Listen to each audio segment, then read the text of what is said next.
Hi, my name is Matt and I'm a head chef. Have been for about 10 years now, but in total I've been a chef for well over 20 years now.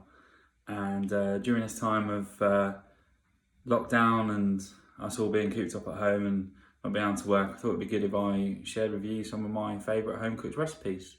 Today we're going to do one of my favourites, which is a chocolate chip and peanut butter cookie. Yum. Okay, so here we have our ingredients for the peanut butter chocolate chip cookies.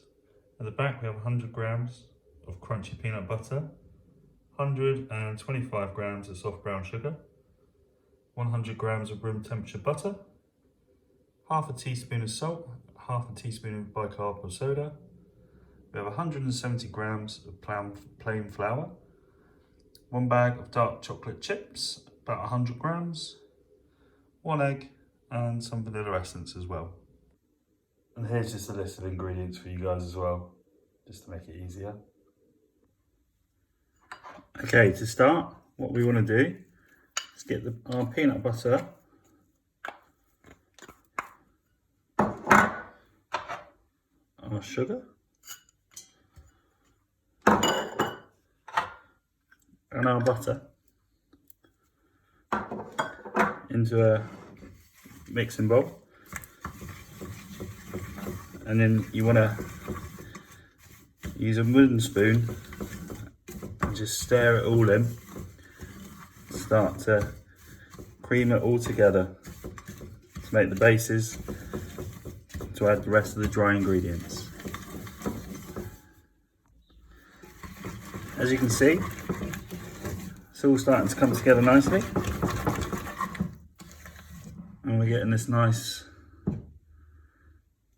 creamed look about it. I'm going to keep working that for another minute or so. So now we've got it all lovely and creamed together, looking delicious. What we want to do is we want to add our egg. So just crack that straight in there. And then we want to make sure we work the egg and incorporate it all into the batter. Okay, now we've got that egg nicely worked in there, starting to look a lot like cookie dough. What we want to do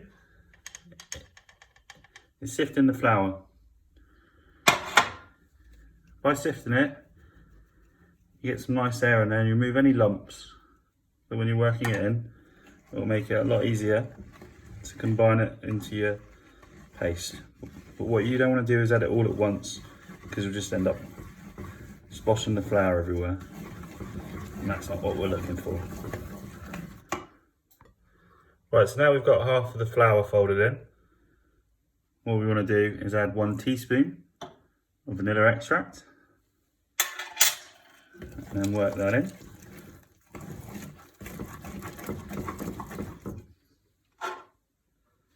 Now we'll add the salt and the bicarbonate of soda, and also the rest of the flour.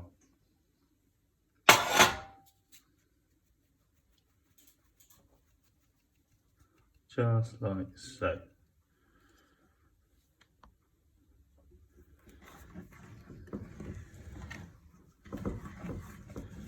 Give that a good mix.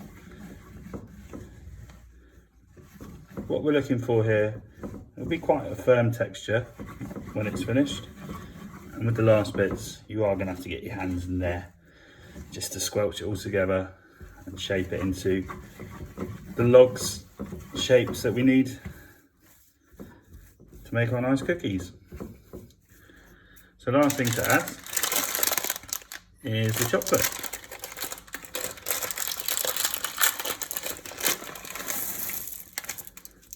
Now here, if you haven't got the chocolate drops like I have here, another thing that you could use, well, you could use pretty much anything you wanted. But with what time of year it is, I'm sure we've all got a couple of Easter eggs lying about the house somewhere. So that's a nice alternative. You could also add bits of chopped up chocolate bar. You know, it doesn't really matter what flavour you put into your cookie. As soon as you've got the bases, you can add whatever you like to it. Right, so there we go. That is just about perfect. I'll just get my parchment paper out. Okay, so I've got my parchment paper laid out now. And what we're going to do, let's get all our mix onto the paper.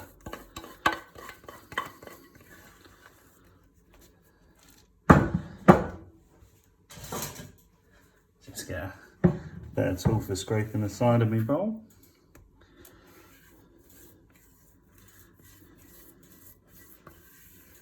Great thing about this as well, as a child I always used to love helping my nan bake, and my favourite part was always at the end when we used to get to lick the bowl out.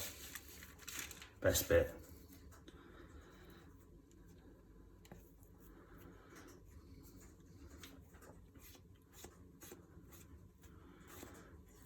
Right, there's all our mix.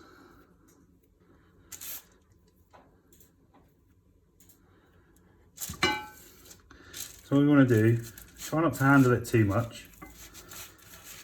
Obviously at the moment, with all that's going on in the world, hygiene is one of the most important things at the minute, so we want to make sure we're washing our hands regularly, and that goes even more so when you're cooking.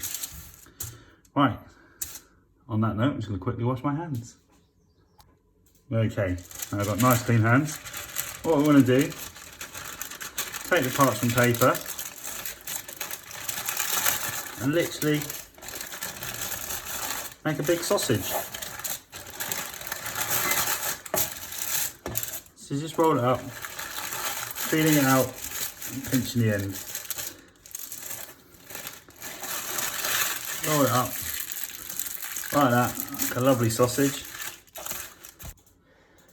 There we go, so that's our cookie dough all rolled up nicely into our sausage in our grease-proof paper.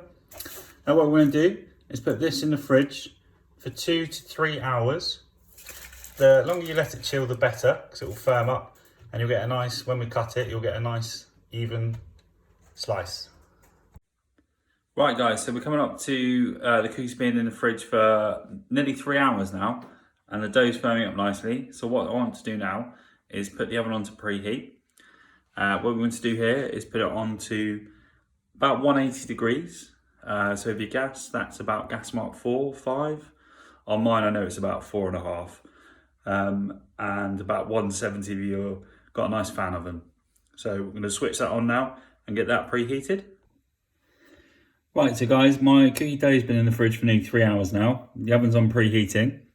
What I'm going to do is get my tray ready, put my cookies on. Now, what we're going to do for this is a little bit of greaseproof paper. But what I'm going to do first is spray a little bit of oil onto my baking tray. Now that will help to hold the baking paper in place. So what we do, get our baking parchment out. Enough to cover the tray.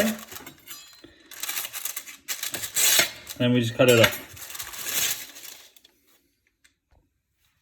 So that's my baking tray lined. Now, let's unwrap the cookies. So when we take it out, you can see that it's firmed up quite nicely. So what we want to do is trim off the little end, just so we get a nice flat cooking surface for the cookie when we put it on the tray. Now you want to cut them about 1 centimetre thick,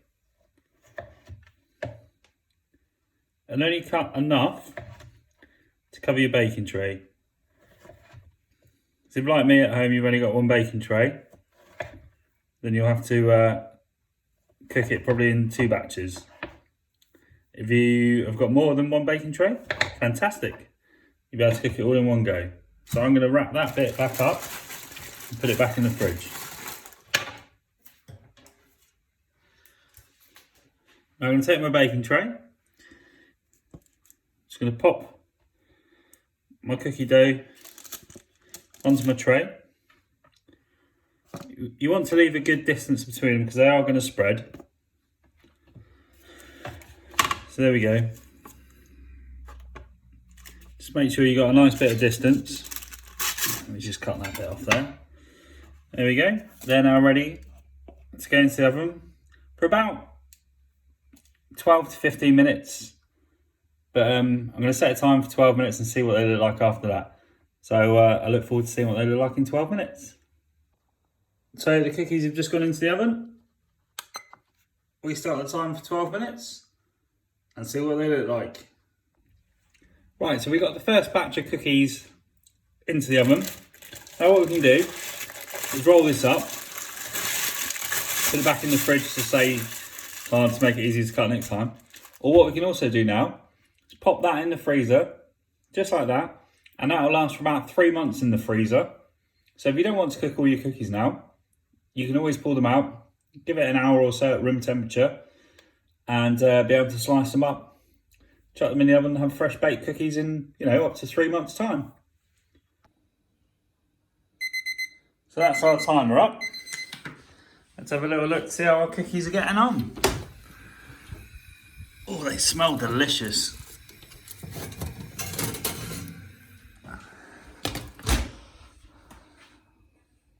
What we're going to do is give them a little touch. They don't want to be too firm at all.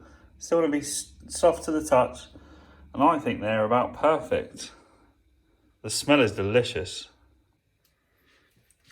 So now we've got them out the oven. What I'm going to do, take them off the tray and just stick them on the cooling rack just to cool down. I mean, they're going to be delicious and gooey and soft while they're still warm. But we don't want to eat them just yet because they will burn our mouths. So we'll come back to them in a minute and see what they look like. So while the first batch is cooling, I've cut the rest of them and I'm going to pop these in the oven as well because I love these cookies. So there's no point me freezing them. So guys, that's my second batch out the oven now. And I'm just taking these off to cool down. Now, as you can see, the recipe makes 12 good sized cookies. Now all you have to do is wait a couple of minutes, let them cool down a bit and enjoy them. So guys, I hope you liked my recipe. Hope it was easy to follow.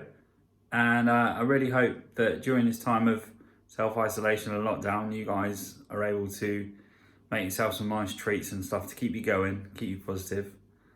I'm now off to enjoy one of my favourite snacks. It's been a pleasure. Cheers, guys.